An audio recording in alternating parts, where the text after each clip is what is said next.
po tayo ngayon. Mag-scan po tayo ng right-hand drive. Right-hand drive po dati pero ngayon nasa Pinas na, nasa left-hand drive na po siya na-convert na Mini Cooper. So ito wala na, papalitan lang po ang monitor nito kaya wala po yan. So gamit po tayo nito Shenron po natin. Ito si Shenron, tinan natin record nyo oh. Yan, R53 Mini Cooper S, right-hand drive. Construction date 2005. Country GBR sa United Kingdom po yan. Saan po yung port niya? Nandito po sa, kasi ang manibela po na dati nito nasa right, so ilalim pa yan.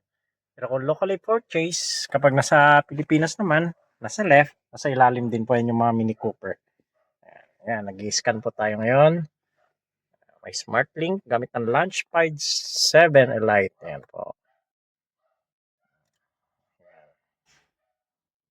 So, ganyan po ang mag-scan po sa right-hand drive. Kahit anong mga sakyan na right-hand drive dati, tapos na-convert sa left, ang OBD port location niya, nandiyan po yan sa right din.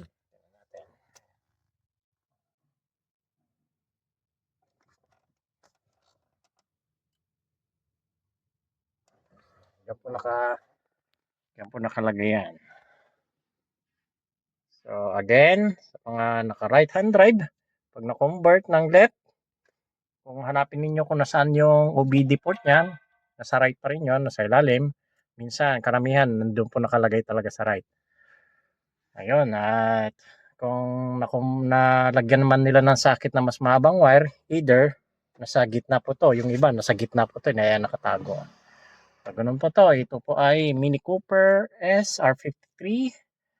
So, salamat po sa inyong panonood.